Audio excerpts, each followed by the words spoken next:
Hello everybody, my name is Kira Milan and my chosen artist is Rachel Shimpock.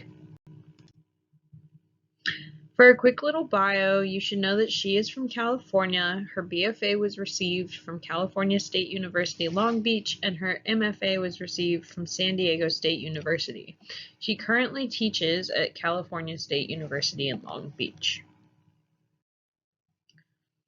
So the first piece that I'm going to be showing was made in 2017. Rachel unfortunately does not post a lot of her process online, so it is a little hard to find exactly what she did.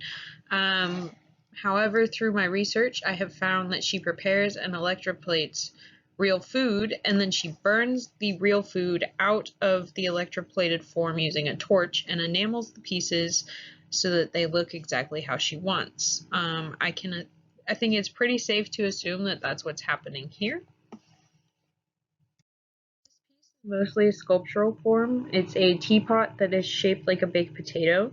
The silver fork that was used in this piece used to belong to Shimpock's grandmother, and this piece was not electroformed according to the website that I found the information on.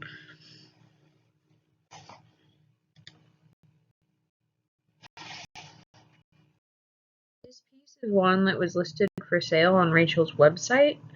I was not able to find much information on it other than that they used a real French fry to create it. There were no dimensions listed, but there is a photo of it fitting around a model's wrist.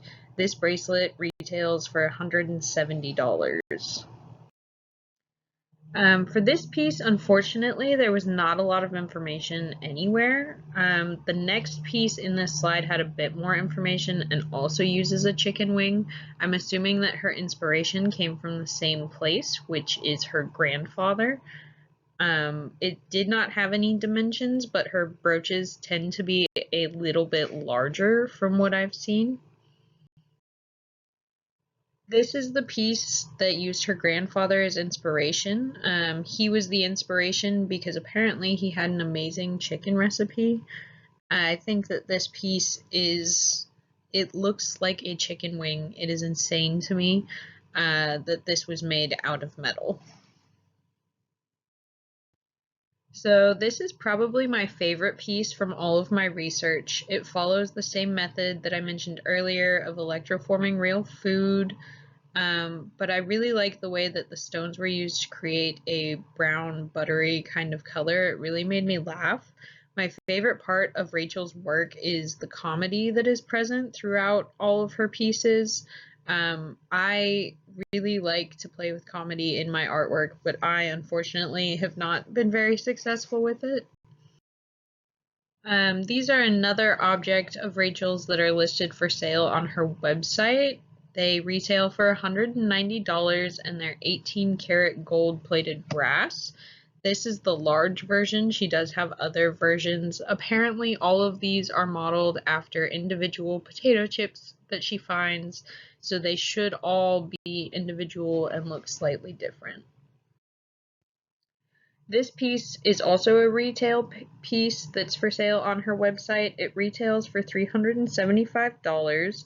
It's a necklace pendant that is supposed to look like a piece of a donut. There are no dimensions online and there weren't any photos with like a comparison to anything outside in the real world, so I have no idea what size this is. But her jewelry does tend to be a little bit larger, so I would assume that it is a slightly larger pendant. This piece is not listed for sale online and does not have any information on her website that I could find. It was, however, in a video posted on the Aramont School of Arts and Crafts website, and it was roughly the size of a closed adult human fist. I also highly suggest that you go to the website link that is in the sources section of this presentation because that video is hilarious, but also stresses me out an insane amount because she is using actual like studio tools on food, which like made it very difficult for me to watch. This piece is really interesting to me. The celery is made from brass and the ranch is made of freshwater pearls. The Enamel Arts website that I found this on states that it is one of Rachel's most accomplished pieces. I think that the celery is like insane in how like good and real it looks. The ranch does look like pearls to me, but I thought for sure that she had used actual celery in this piece. The last piece that I'm going to talk about are these earrings that are posted on Rachel's website, but they're not for sale. But she does have blue tag earrings that are a little bit smaller that are available for purchase. I find these interesting because they use food as like a source of the idea, but are not food themselves. And I just think it's nice to point out the parallels that Rachel has in her work that might not be exactly food. Now we're going to move on to the related artists. We're going to start with Harriet Estelle Berman, who was suggested to me as a related artist because of her form of nouveau feminism and how that can relate to Shimpock. Harriet is also a jeweler, but she does a lot of sculptural work as well.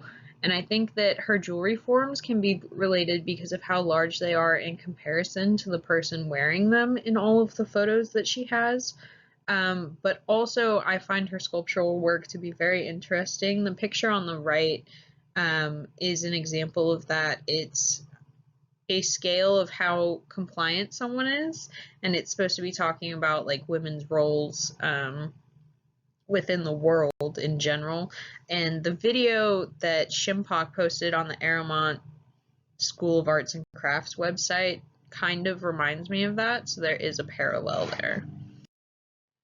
Stanley Lecton was also a suggested artist because he was one of the first artists to make electroforming popular. I do not think that his work looks similar to Shimpock's in any way. He goes for a much more minimal and simple design. I do, however, recognize and appreciate his work with electroforming. He tends to go more industrial with his work, and that is not something that Shimpock has in her work almost at all.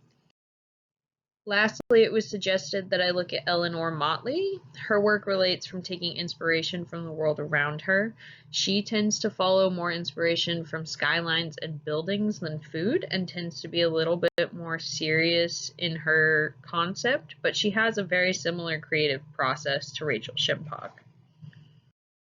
And then these are my sources. Again, I highly recommend that you check out the Aramont website because there is a video there of Rachel that is a little bit satirical, but it also shows her process just a tiny bit, and it's very interesting, but also was like giving me heart palpitations because she was using her tools on real food. Thank you.